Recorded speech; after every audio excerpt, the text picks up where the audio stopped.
Faramis dikisahkan sebagai seorang penyihir kuat sekaligus satu-satunya yang selamat dari tragedi berdarah jatuhnya Kastil Monian ke tangan Abyss. Beginilah kisah selengkapnya dari Faramis hingga ia menjadi salah satu hero di Land of Dawn. Pain is my greatest gift to you.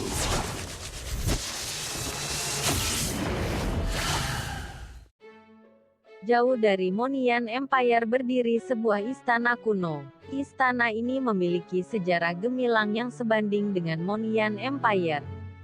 Sayangnya, istana ini hancur dalam satu malam, seolah-olah tiba-tiba menghilang. Dinding abu-abu yang tinggi ditutupi dengan tanaman merambat yang hitam dan gelap, yang tampak lebih mengerikan dan aneh di bawah sinar bulan. Napas kematian membuat makhluk-makhluk yang berada dekat dengan bangunan kuno ini ketakutan dan menghindar. Tampaknya pemilik dari istana tersebut jatuh. Seorang pria mengenakan bulu berdiri di bukit yang lauh, memandangi istana yang mematikan ini. Dia diam-diam menyebut nama istana tersebut, Necrocap. Dia mencoba menggali ingatan masa lalunya, hanya untuk dipenuhi dengan rasa sakit di seluruh tubuhnya. Rasa sakit ini membangkitkan kebencian di dalam hatinya. Sebagai magisian yang paling terkemuka pada masa itu, Faramis adalah satu-satunya yang selamat dari bencana.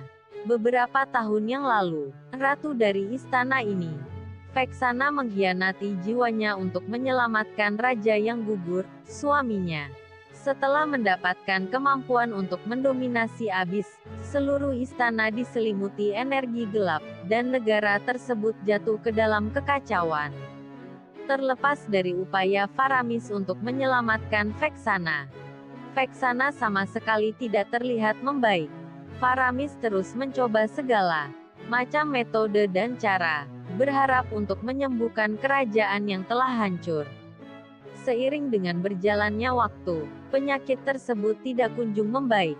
Sebaliknya, Vexana perlahan terkikis oleh energi ini dan menjadi monster sepenuhnya. Perlahan desas-desus mengerikan ini menyebar ke seluruh Land of Dawn. Monian Empire memimpin pasukan untuk merebut tempat ini. Demi perdamaian di negeri ini, para Imperial Knight harus menghancurkan semua orang yang terinfeksi di sini. Faramis memohon kepada Empire, tetapi ditolak olehnya.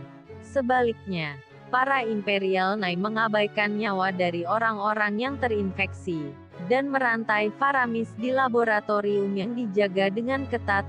Faramis hanya dapat melihat seluruh istana dilumuri dengan arang.